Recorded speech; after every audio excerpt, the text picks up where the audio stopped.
नॉर्मलचं equation काढताना सगळ्यात अगोदर मेन पॉईंट स्लोप.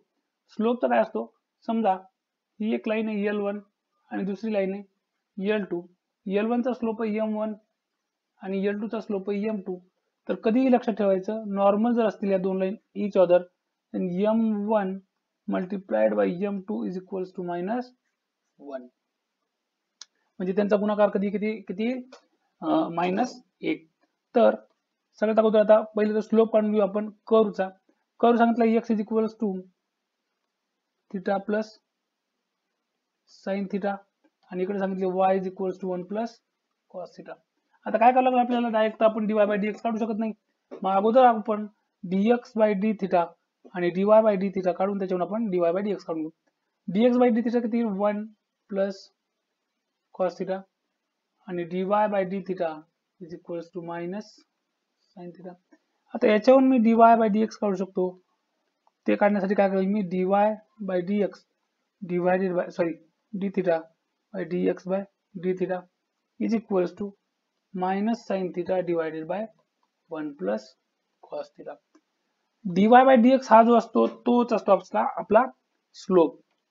म्हणजे दिलेल्या कर्वचा स्लोप काय असेल तर minus sine theta divided by 1 plus cos theta.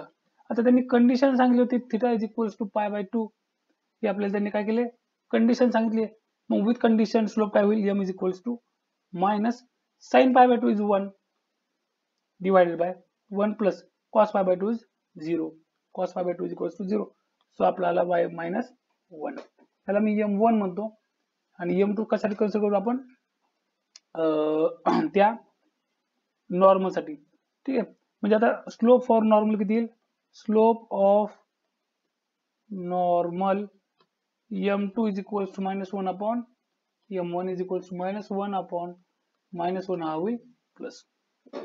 ठीक आहे. आता जनरल इक्वेशन काय असतं, y minus y1 is equals to m x minus x1. म्हणजे तुम्हाला y1 आणि x1 ची व्हॅल्यू काढायची. आता y1 ची आणि x1 ची व्हॅल्यू काय असेल, ती व्हॅल्यू जी की दोन इक्वेशन सॅटिस्फाय करणारे, तो नॉर्मलचं इक्वेशन सॅटिस्फाय करणार आहे आणि कर्वचंही इक्वेशन सॅटिस्फाय करणार आहे.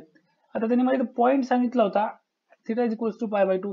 मग मी जर थिटाची व्हॅल्यू या x मध्ये आणि y मध्ये जर पुटअप केली तर ते मला पॉईंट ऑफ इंटरसेक्शन मिळून जाईल. मग पॉइंट्स ऑफ इंटरसेक्शन काय असतील, points of intersection theta is equals to pi by 2.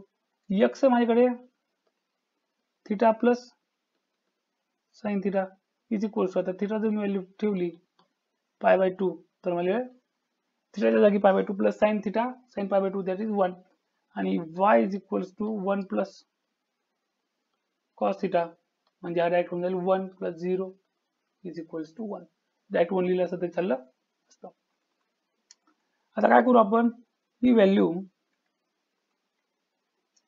y minus, ठीक आहे, ह्याला x1 आणि y1 म्हणू. मग y मायनस y1 काय माझ्याकडे 1 इज इक्वल्स टू, स्लोप किती आला होता माझ्याकडे आता, आपण आता स्लोप कॅल्क्युलेट केला होता. स्लोप कॅल्क्युलेट केला 1, स्लोप आला होता 1 इंटू x मायनस. आता x मायनस याची काय व्हॅल्यू आली पाय बाय 2 प्लस 1, परत वाटलं सगळं ब्रॅकेट करू, y minus 1 is equals to 1 into, आता एक न कोणत्याही संख्येला बोललं तर उत्तर ती संख्या येणार आहे. आपण काय करू, सिंपल x मायनस, आता मायनस ब्रॅकेट चालू करेल पाय बाय 2 मायनस 1. ठीक आहे. म्हणजेच काय झाला हा y minus 1 is equals to, sorry हा 1 म्हणलं की ते कॅन्सल करून घेऊ, y is equals to x minus pi by 2. So x minus y is equal to pi by 2 is our answer.